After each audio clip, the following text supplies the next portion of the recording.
So there is an approach to the abortion issue in which we essentially attempt to dismiss the question of whether or not a fetus has rights as irrelevant by instead focusing on abortion as a operation of compassion for the fetuses that it kills. Now, this is usually called upon in defense of late-term abortions where it is less reasonable to say that the fetus or the child in question is not a person, and where the benefit for the mother seems to be profoundly mitigated. Obviously, if a woman takes the RU486 abortion pill and terminates a primitive embryo or zygote very early on in the pregnancy, the benefit is that she doesn't have to go through the pregnancy. She doesn't have to deal with the hemorrhoids, with the morning sickness, or the other short-term symptoms, and she doesn't have to deal with labor. She doesn't have to deal with delivery. She doesn't have to deal with the lasting effects of bringing a child into this world and of delivering a body from her body. On the other hand, with like a partial birth abortion, the woman has to go through all of these things. She has to go through the pregnancy, she has to deal with hemorrhoids, and she has to deal with morning sickness, and she has to deal with a proper diet, and she has to deal with these short-term symptoms and these inconveniences, and she has to go through labor, she has to go through the delivery, she has to deal with the long-term effects on her body. The only difference for her seems to be that instead of signing adoption papers, she is signing abortion papers. So you can't really justify this operation by saying that it benefits her. You can't say that you're doing a service for somebody by focusing on the mother. Instead, you have to focus on the other party involved. You have to, in order to justify this operation, claim that it behooves the fetus, the child that is being terminated or killed.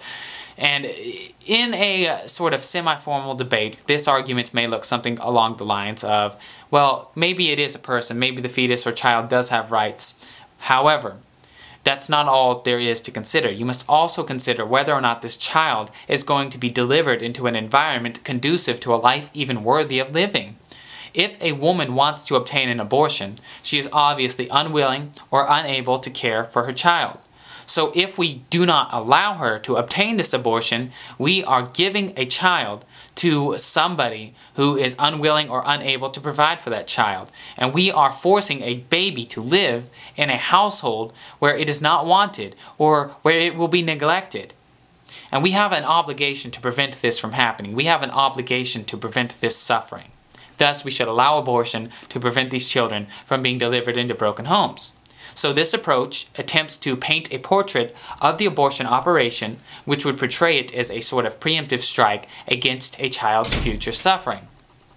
Now, this does not seem to provide an accurate representation of why women are actually obtaining abortions, but it is a popular approach that I've seen called upon by everybody from internet flamers to Noam Chomsky and Peter Singer, and it has many different forms and many different masks. But in the end, no matter which form it deigns to take or which mask it happens to be wearing when you encounter it, the argument still has the same basic premises and conclusion.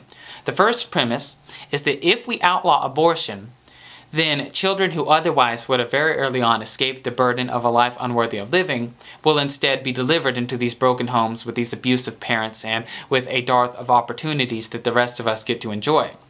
The second premise is that our obligation to prevent suffering is more important than our obligation to uphold individual rights. So that way they can go on to say that whether or not the fetus is a person, abortion should still be legal for the fetus's sake. And the conclusion of the argument is just that for the fetus's sake, abortion should remain legal. Now, the problem I have with this argument isn't necessarily the logic or the reasoning. I can agree that if A and B, then C. The conclusion follows if both of the premises are true. However, if we look at this in terms of the first two checkpoints, I don't think that the terms in the argument are properly defined. What counts as a life unworthy of living, and who gets to make that distinguishment?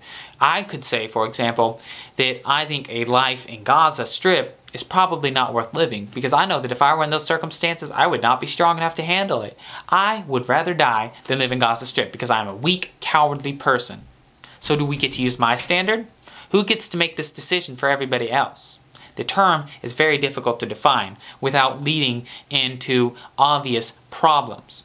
And if we matriculate into the second checkpoint, I challenge the truth of the second premise at very least. I can agree with the first premise, that if we restrict abortions, there are going to be children delivered into broken homes with parents that don't want them or are unable to take care of them. I think that we can all agree that this is probably true. The second premise, however, holds that our obligation to prevent this from happening is more important than our obligation to uphold and safeguard individual rights. And I think that we will all agree that this argument, or that this premise, is not true. I don't think that any of us, for example, would apply it and say that we should be a little more thorough. And to prevent this from happening, we should start slicing fallopian tubes and forcing sterilization upon people who we don't think are fit for parenting. We're not going to say that. We're not going to reenact sterilization. We've already decided as a nation, and really as Western civilization almost altogether, that sterilization is a bad thing, that eugenics is a bad thing. And we agree also that the Holocaust was a bad thing. And yet, if you go back and you read the arguments that the Nazis provided to justify their Holocaust, you'll find that this was one of their favorites. And it is the exact same argument. You cannot maintain with any form of logical consistency that an argument is valid, but that one of its conclusions is false. You can't pick and choose which conclusions you like.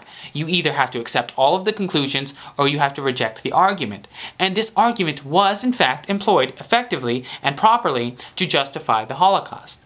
The idea was that these Jews did not have a central home. This is where Zionism came from. They were forced to wander around in other people's nations. They were facing a growing threat of anti-Semitism. They were facing economic depression. They were facing economic discrimination as well as social discrimination. And they were facing a continent, an entire continent of people who hated them. Even France and England had a huge explosion of anti-Semitism in this period. Even the Allied forces were against the Jews. And the idea was that we could prevent them from having to go through this life by executing them, by ending their lives early, by terminating these Jews. This is why Walker Percy wrote in his Thanatos Syndrome that compassion led to the death camps, because the theory was exactly the same. We're going to prevent future suffering by preemptively terminating the lives of the individuals who we think are going to suffer, by preventing them from having the opportunity to go through that suffering. It's the exact same argument. The life unworthy of life was a huge piece of Nazi literature, and in Mein Kampf, Hitler even cited American eugenics programs as the model for what he wanted to achieve in Germany. And the eugenics programs are what originally provided this argument that has now been adopted to defend contraceptives more appropriately and abortion less appropriately. The basic idea in the eugenics programs was that we could sacrifice individual rights if it meant preventing future suffering. So whether or not a mother had rights, we could cut her fallopian tube to prevent her from having future children, because we don't think that she is able of providing for 2 different children at the same time. And this was what Oliver Wendell Holmes justified in 1927. He wrote that it is better for everybody if we simply prevent these people from reproducing rather than waiting to execute their children for crime or letting them starve in the streets. You see, it's the exact same argument. So the premise is not true unless we accept that sterilization is true, and unless we accept that the Holocaust is a good thing, or unless we are unreasonable, which is also a possibility, but it's not one that I want to adopt in my politics, so I have to abandon this argument, and other justifications for abortion are necessary. It is necessary to say, in order to defend abortion, that a fetus should not have rights, or does not have rights, or is not a person. And that is my thought on that. Thank you very much.